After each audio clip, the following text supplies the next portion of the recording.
Assalamualaikum. Hello everyone. Hope you guys doing great. Today we're going to talk about homeostasis in humans. In our previous lecture we had discussed about the osmotic regulation in plants and how plants maintain their water content, and today we're going to talk about homeostasis in humans.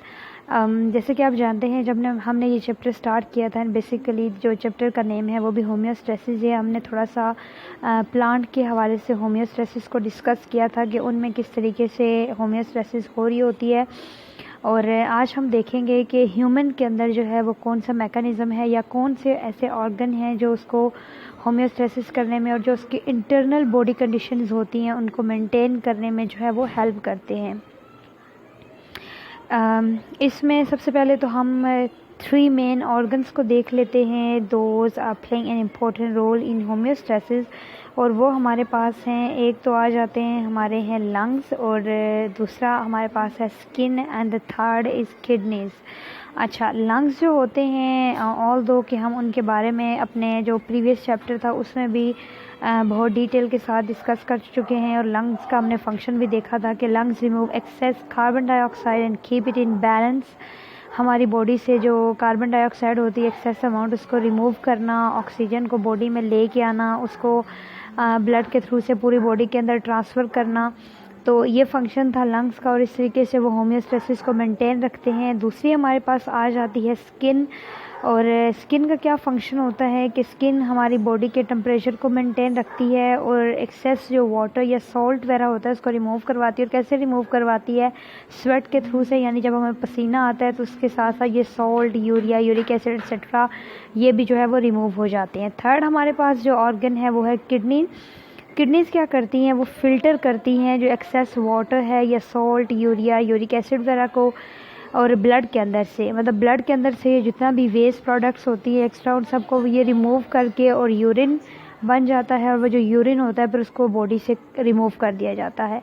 ये थोड़ा सा हमने एक मुख्तसर सा view देख लिया हमने कि जो हमारे पास 3 मेन ऑर्गन्स हैं जो होम्योस्टेसिस को मेंटेन करें, मतलब जिनका यहाँ पे अभी जिक्र किया जा रहा है स्पेसिफ़िकली। तो उनमें एक तो लंग्स आ जाते हैं, and we discuss about the lungs in our previous chapter number 1, तो यहाँ पे उनकी हम डिटेल में नहीं जाएंगे। सेकंड हमारे पास स्किन, एंड थर्ड किडनी है। अभी स्किन की थोड़ी सी और डिटेल को देख लेंगे, और जहाँ तक किडनीज़ की बात है तो वो आगे वाले हमारे जो टॉपिक आएंगे उनमें बहुत ज़्यादा डिटेल के साथ उसका जो स्ट्रक्चर है उसके बारे में हम पढ़ेंगे। उसके अलावा उसका जो फंक्शन होता है सारी जो तफसील वगैरह है वो वहाँ पे दी गई है। So let's take a start with skin. Okay, अब हमारी जो स्किन होती है it consist of 2 layers. I show you through the diagram, मैं थोड़ी देर तक दिखाती हूँ आपको। हमारी जो स्किन होती है इट कंसिस्ट ऑफ 2 लेयर्स। हमारी जो आउटर प्रोटेक्टिव लेयर होती है, ठीक है, उसको क्या कहा जाता है? एपिडर्मिस। एपिडर्मिस जो होती है it is with out blood vessels, मतलब इसमें कोई ब्लड वेसल्स कुछ भी नहीं होता। इसका जैसे ये फंक्शन होता है कि ये एक एज ए प्रोटेक्टिव लेयर मौजूद है, प्रोटेक्शन के पर्पज़ के लिए होती है। और उसके बाद जो सेकंड हमारे पास आ जाती है जो इनर लेयर होती है उसको कहा जाता है डर्मिस, और इसके अंदर क्या होता है? ब्लड वेसल्स होती हैं, सेंसरी नर्व एंडिंग्स होती हैं, स्वेट एंड ऑयल ग्लैंड्स होते हैं, hair and fat cells present होते हैं। अच्छा, कुछ यहाँ पे तो इतनी डिटेल के में बात नहीं की गई है, तो यहाँ पे सिर्फ आपको एपिडर्मिस और डर्मिस के बारे में बताया गया है। सम केसेस में जब आप मज़ीद हायर क्लासेस में जब जाएंगे तो थर्ड लेयर भी एक होती है जो डर्मिस के बाद आती है, जिसको हाइपोडर्मिस बोला जाता है। यहाँ पे उन्होंने उसको सेपरेट से डिस्कस नहीं किया, और उसके अंदर जो भी चीज़ें आती हैं वो उन्होंने डर्मिस के अंदर ही जो है वो बता दी हैं, यानी कि स्वेट और ऑयल ग्लैंड्स वाला और फैट सेल्स जो है वो मौजूद होते हैं। अच्छा, अब जैसे कि हमने ऊपर बात की थी कि स्किन जो होती है उसका क्या रोल है, वो परफॉर्म करती है, एक इम्पोर्टेंट रोल है उसका रेगुलेशन ऑफ बॉडी टेम्परेचर। एक तो स्किन का फंक्शन ये होता है कि ये बॉडी टेम्परेचर को रेगुलेट करने में जो है ये अपना रोल प्ले कर रही होती है। वो किस तरीके से? जो थिन लेयर होती है फैट सेल्स की, यानी कि जो डर्मिस के अंदर एक थिन लेयर मौजूद होती है फैट सेल्स की। Let me show you through the diagram. This one, ये आप देख सकते हैं, ये ऊपर वाली जो लेयर है आपको ये डर्मिस नज़र आ रही होगी। यहाँ से आपको हेयर तो नज़र आ रहे हैं, लेकिन इन हेयर की जो रूट्स होती हैं जो हेयर बल्ब होते हैं वो डर्मिस के अंदर मौजूद होते हैं, ठीक है। और ये नीचे जो है आपको ये एडिपोज टिश्यूज़ नज़र आ रहे होंगे, ये जो आपको टिश्यूज़ नज़र आ रहे हैं यहीं पे जो है वो मौजूद होते हैं, फैट सेल्स की लेयर मौजूद होती है। फिर आपको ये स्वेट ग्लैंड नज़र आ रहे होंगे, ये डर्मिस के अंदर मौजूद होते हैं। जितनी भी ब्लड वेसल्स होती हैं, जितनी भी नर्व्स वगैरह होती हैं, वो सारी किस में प्रेजेंट होती हैं, वो डर्मिस में होती हैं। और आप एपिडर्मिस में देखें तो यहाँ से वो जो हेयर बाहर की तरफ आए हुए हैं सिर्फ आपको वही नज़र आ रहे हैं। फिर जो स्वेट पोर्स होते हैं जहाँ से पसीना जो है वो बॉडी से बाहर आएगा वो आ रहे हैं। बाकी जितनी भी नर्व्स हैं, sweat gland, hair bulb, vein वगैरह, ब्लड वेसल्स वगैरह जो होती हैं वो सारी कहाँ पे प्रेजेंट है, वो ये डर्मिस वाले एरिया में होती हैं, या यहाँ पे ये सारी आपको नज़र आ रही हैं।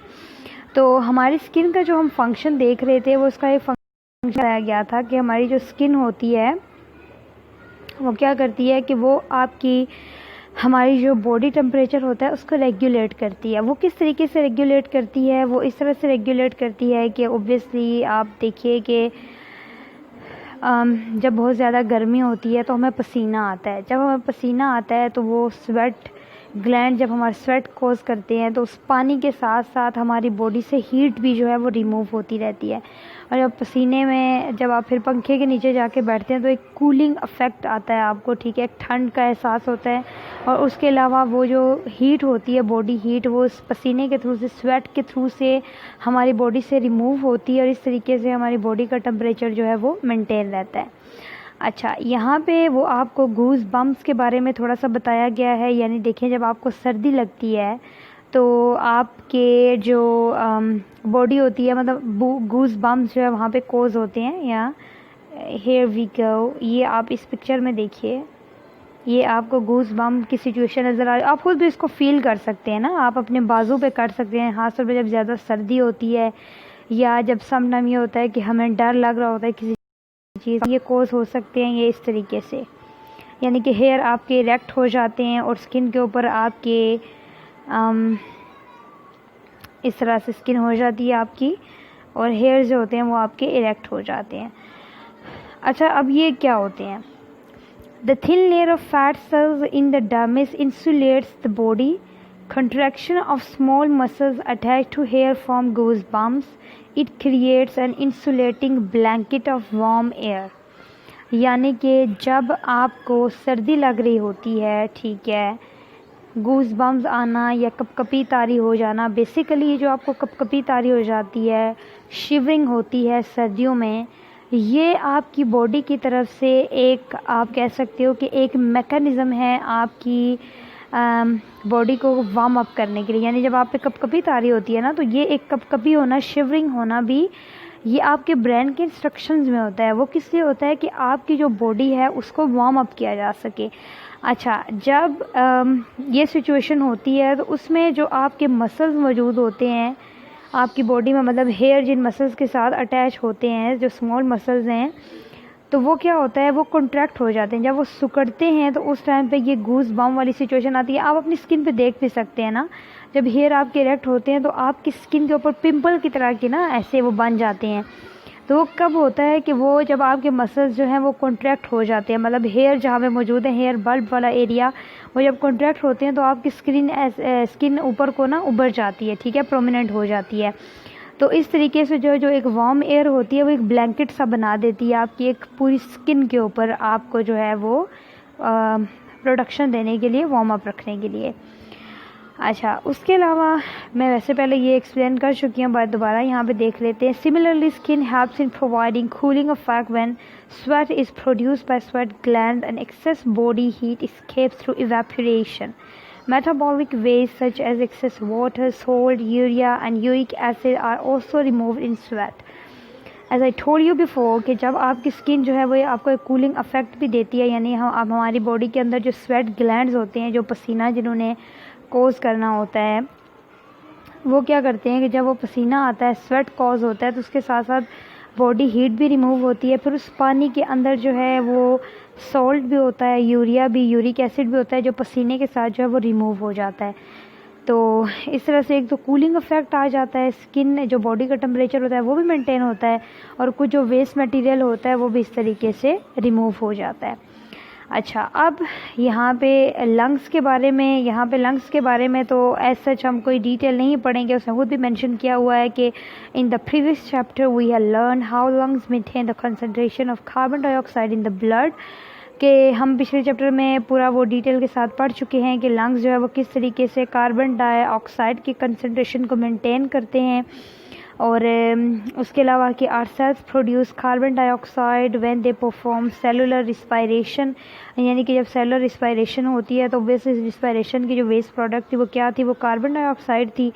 फिर कार्बन डाइऑक्साइड वो जो सेल्स होते हैं वहाँ से वो कार्बन डाइऑक्साइड डिफ्यूज़ होकर कहाँ पर चली जाती है, हमारे ब्लड के अंदर। जब ये ब्लड जो है वो हमारे ब्लड वेसल्स के थ्रू लंग्स में जाता है तो वहाँ से वो कार्बन डाइऑक्साइड जो है वो लंग्स में जब जाती है तो वो रिमूव कर दी जाती है, यानी बॉडी से बाहर निकाल दी जाती है, और हम जो इनहेलिंग की प्रोसेस से ऑक्सीजन लेते हैं वहाँ हम उसको ब्लड में शामिल कर देते हैं। तो लंग्स का क्या फंक्शन होता है कि वो कार्बन डाइऑक्साइड की कंसंट्रेशन को मेंटेन रखते हैं, उसको बैलेंस रखते हैं, ताकि एक्स्ट्रा कार्बन डाइऑक्साइड जो है which is not good for our health, तो वो हमारी बॉडी के अंदर जो है वो इकट्ठी ना हो। उसके बाद हमारा जो नेक्स्ट आ जाता है, थोड़ा सा हम इसका जस्ट देख लेते हैं डिटेल, तो हम किडनीज की बात में पढ़ेंगे। Urinary system of human. अब यूरिनरी सिस्टम ऑफ ह्यूमन क्या होता है? The excretory system of human is also cold the urinary system. हमारा जो एक्सक्रीटरी सिस्टम होता है उसको यूरिनरी सिस्टम भी कहा जाता है, और ये किस चीज़ से मिलके बनता है? इसमें एक पेयर होता है किडनीज का, एक पेयर होता है यूरेटर का, एक यूरिनरी ब्लैडर होता है, और एक जो है वो यूरिथ्रा होता है। ये आपको I am showing you this through the diagram, या ये आप देख सकते हैं, ये आपको दो किडनी नज़र आती होती हैं, एक पेयर होता है किडनीज का। उसके बाद ये छोटा, ये आपको यूरेटर की यहाँ पे हेडिंग नज़र आ रही होगी। ये यूरेटर क्या है? ये दोनों किडनी से एक एक ट्यूब निकल रही है और इसको क्या बोला जाता है? ये यूरेटर।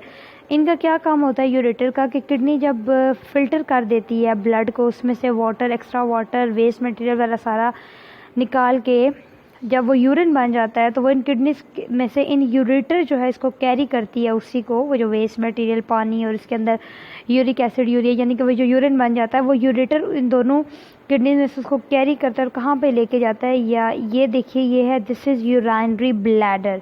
ये आपको एक पाउच सा नज़र आ रहा है, ये, हाँ जी, ये यूरिनरी ब्लैडर है। तो वो सारा जो यूरिन है वो इस यूरिनरी ब्लैडर के अंदर आके इसको स्टोर कर देता है, मतलब टेम्पररी इसको स्टोर किया जाता है। जब ये ब्लैडर फिल हो जाता है तो एक ज़रूरत महसूस होती है कि we should remove this urine from our body, और उसके बाद हम इस यूरिन को क्या कर देते हैं? फिर बॉडी से रिमूव कर देते हैं। ये यूरिथ्रा की हेडिंग आपको ये नज़र आ रही होगी। ये यूरिथ्रा क्या होता है? ये एक स्मॉल ओपनिंग होती है, एक ट्यूब होती है जहाँ से इस यूरिन को outside of the body remove किया जाता है। तो ये था हमारा यूरिनरी सिस्टम, जिसमें एक पेयर है किडनीज का, एक पेयर यूरेटर का, एक यूरिनरी ब्लैडर होता है और एक यूरिथ्रा।